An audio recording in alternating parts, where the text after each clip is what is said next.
It happened in less than 2 minutes. The palace was silent, unnervingly so. A silence that spoke louder than any royal address or national anthem. In one wing, the Queen's portrait stared down from the corridor walls like a silent witness to centuries of scandal. In another, a group of senior aides leaned over an encrypted laptop, their eyes wide, their mouths shut. And in the center of it all was her. Before we continue, please hit the like button, subscribe to the channel, and turn on the notification bell for updates. Meghan Markle, the Duchess of Sussex, former actress, global celebrity, and now, if the footage is to be believed, something far more dangerous to the monarchy than anyone could have anticipated. What would you do if you were caught on tape? Not just lying, not just scheming, but stealing from the institution that gave you everything. Would you fight it? Deny it? Run? She didn't expect King Charles to strike. Not like this. Not now. But he did. And the moment he ordered the release of the footage, confidential, grainy, time-stamped proof of what palace insiders are now calling the theft heard round the world, everything changed. The tapes, long buried in a secure wing of Windsor, weren't supposed to exist. They weren't supposed to surface. But they did. And the woman at the center of it all, Meghan herself, wasn't ready. Because for the first time since Megxit, the royal family didn't hide behind diplomacy, media silence, or carefully worded press releases. This time, the crown pushed back, and the world gasped. But how did it all begin? And why now, after years of rumors, silence, and sensational headlines, is Buckingham Palace pulling back the curtain on something this explosive? Let's rewind. Do you remember when the media started questioning the staggering costs behind Meghan's royal wardrobe? Or the mystery surrounding Frogmore Cottage renovations that reportedly ran millions over budget, despite only modest visible updates? How about the private jets, luxury hotels, undisclosed security details in the US, or that mysterious PR firm based out of Toronto? At the time, most shrugged it off as tabloid fodder. After all, what royal doesn't spend?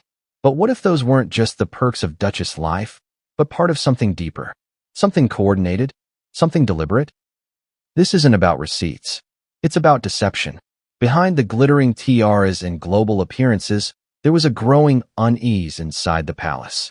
Whispers turned into reports. Reports turned into investigations. And now, investigations have become evidence. And here's where it gets even more wild. The footage doesn't just show Meghan taking from the royal family. It allegedly captures her planning it, coordinating, naming names, rehearsing responses, laughing. And in one jaw-dropping clip, according to insiders, she says, "They'll never know. They're too busy watching Harry." Was that a joke? A bluff? Or something far more calculated? And here's the most spine-chilling part. She might have been right. Because for a long time, the spotlight stayed firmly on Harry, his grief, his rebellion, his memoirs, his war with the press. Meanwhile, Meghan played the role of supportive wife, doting mother, feminist icon, until the money stopped adding up. When the palace quietly called for a full audit last fall, most thought it was a routine gesture, a gesture to appease Parliament, who had grown increasingly vocal about the royal family's annual sovereign grant. But what auditors found set off a chain of events that would reach every corner of the monarchy. Misfiled expense reports, untraceable donations, payments made from foreign accounts to shell companies with vague names, and, according to one explosive leak, several large sums marked only with the initials MM. Meghan Markle. Now, let's be honest. A name on a ledger isn't a crime, not in itself, but a pattern of secrecy, paired with footage? That's another story. The royal aide who reportedly pushed the most for this internal review? Princess Anne. Yes, that, and stoic, steely, no nonsense. The one royal the tabloids don't even try to mess with. Sources say she reviewed the tapes first. And when she did, she allegedly slammed her fist on the table and said only 3 words. She robbed us. The full footage, according to insiders, shows a sequence of events during Meghan's final weeks at Frogmore. Moments where she appears to be accessing restricted areas, meeting privately with royal finance staff, and, most damning of all, removing files and placing items into a royal courier bag marked confidential. The same courier bag later turned up in California. But let's slow down, because this isn't just about what's on video. It's about what's been building behind the scenes for years. A pressure cooker of mistrust, secrets, and betrayals, royal and otherwise, that started long before the cameras ever caught anything. The Queen had always hoped the Sussexes would represent the modern future of the monarchy. Diversity, glamour, progress. But behind closed doors, according to multiple sources, there were concerns from day one about Meghan's independent financial decisions, as they were carefully labeled. Back then, the palace played it safe. Gentle nudges, private conversations, warnings. But Meghan had an answer for everything. Or Harry did. Or both. And then came the exit, the one that redefined the monarchy. But what if Megxit wasn't just about escaping the royal pressure? What if it was part of something premeditated? It's a question now being asked in Parliament. It's a question being whispered in palace hallways. And it's a question King Charles was forced to confront directly. Imagine his position. New king. Divided family. Public support teetering. And suddenly, a folder lands on his desk. The footage. The audit. The numbers. The names. He could have buried it. He didn't. Instead, he made the boldest move of his reign so far. Release the footage. Not to the press. Not to the public. Not yet. But to key members of the royal family. To Parliament's Royal Finance Oversight Committee. And, strategically, to a very specific contact inside the BBC, whose identity still hasn't been confirmed. Why? Because the monarchy isn't just fighting for its finances. It's fighting for its future.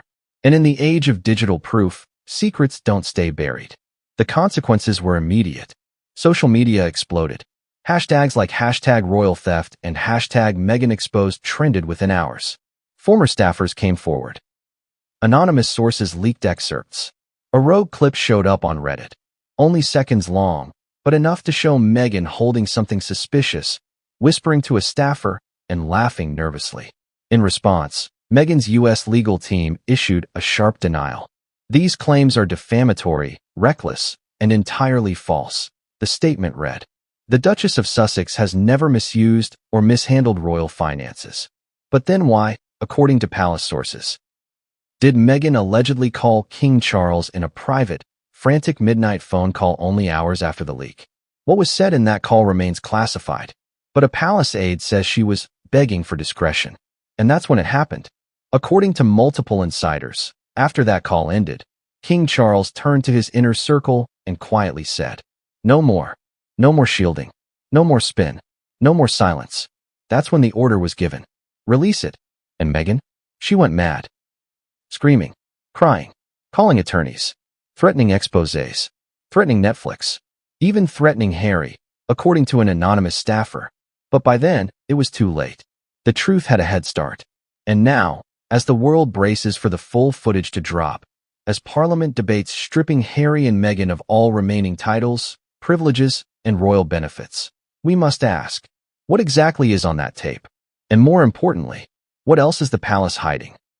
Because if what comes next is even half as damning as what's been revealed so far, this won't just be the end of Meghan's royal chapter.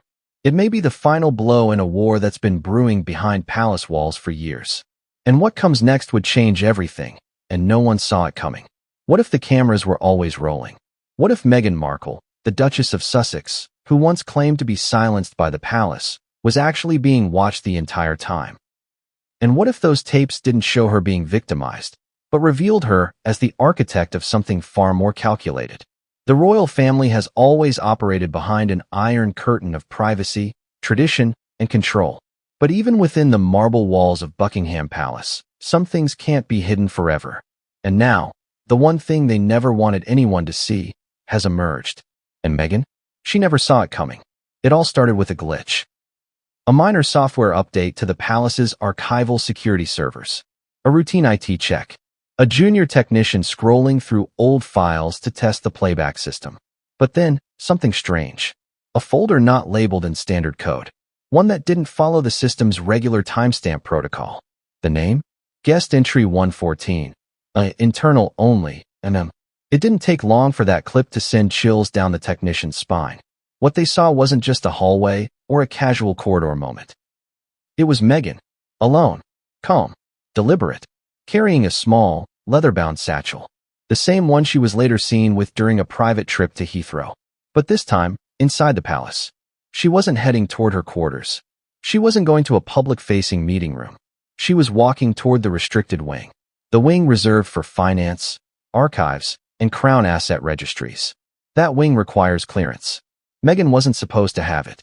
But the door opened. Why? Who let her in? And most importantly, what did she take with her when she left? Let's rewind even further. During Meghan's final months at Frogmore Cottage, there were whispers, staff changes, unscheduled visits, unexplained deliveries. A former royal staffer, one who worked closely with Prince Philip in his final years, said something was off. She was too quiet. Not the usual performance. There was a focus in her eyes. Like she knew the clock was ticking, he told a reporter under the promise of anonymity. So how did this moment, captured on grainy but clear surveillance, end up buried in the digital archives? That's the terrifying part. It was intentionally hidden, mislabeled, misfiled, placed under a guest access code that would never have triggered any review. Who did that? No one knows. Or, no one will admit to it. The technician flagged the file to his supervisor, assuming it was a system error. But by morning, that supervisor had been reassigned. Silenced. Gone. Fortunately, a backup of the footage had already been saved to a protected server, one that Princess and's chief of security regularly audited. And that's where the story takes a dark, irreversible turn. Princess Anne is not the type to cry wolf. She doesn't deal in speculation, nor does she chase scandal. So when she reviewed the footage and called an emergency meeting with King Charles and a select group of senior royal advisors, without Camilla, without William, without Harry, it signaled one thing. This was real. So what exactly did the tape show? According to insider accounts, including a former palace aide now in hiding, the footage captured Meghan entering the restricted financial wing after hours. She wasn't accompanied by staff. She wasn't trailed by security. And she appeared to use a keycard, one registered to a staff member who was later terminated. Was it stolen, duplicated, or given willingly? But the most damning part wasn't just her presence. It was what she did next. She entered the room used for reviewing Crown Estate assets, a room that stores confidential files on the royal family's holdings, properties, and private trusts, files that are not even accessible to most working royals. And Meghan? She was seen taking photographs. She brought out her phone, a personal one, not palace-issued, and captured multiple images of documents on the table. Then she pulled out the satchel. And that's when everything spiraled. Because what she placed inside that satchel, based on timestamps, document removal logs, and what was later found missing, were printed ledgers and internal expense reports dating back to 2017. One particular file, labeled Crown Grant Discretionary Fund, U.S. Liaison Project. A project no one had heard of before. Now imagine this. Meghan leaving that restricted room, smiling as she passes a junior aide, and casually tucking the satchel under her coat. No alarms. No raised voices. Just calm, smooth execution. Like someone who had rehearsed it. But here's where it gets stranger. That same night, at 2:37 a.m., a Royal Air Mail diplomatic package was logged leaving the palace, destination, a private address in Toronto. 2 days later, that package was signed for by a man who once worked at Meghan's PR firm. Coincidence? You tell me. Let's pause here for a second. Ask yourself this. Why would a duchess, a member of the royal family, sneak into a secure financial wing to photograph and remove internal documents? Why not just ask for the files? Why do it in secret? Why cover her tracks? Unless she knew what she was doing would cause shockwaves if discovered. And that's exactly what happened. When King Charles was shown the footage, sources say he went pale, quiet, then furious. This wasn't about drama anymore. It wasn't about headlines or interviews or bad press. This was theft, possibly treason, and it happened right under his nose. He called the Prime Minister, then his personal legal counsel. The order was immediate. Lock down all footage. Secure every copy. Begin full investigation. Quietly, but not quietly enough. Because within hours of the footage being secured, someone, we don't yet know who, tipped off Meghan. And that's when she went mad. According to multiple staffers, she called no fewer than 7 palace extensions within 10 minutes. She demanded to speak with Charles, then with Anne, then with the head of royal security. She was denied. Then she called Harry. Witnesses say Harry shouted over the phone, "What is this footage they're talking about?" She didn't answer him.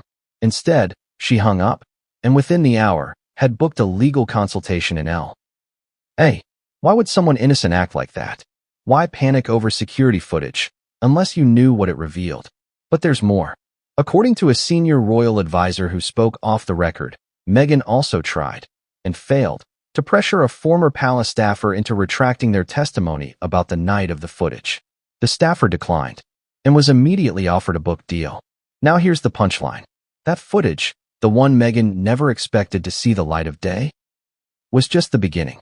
Because hidden in the same archive were 6 more clips, each labeled, each time-stamped, each showing different days, different movements, different removals.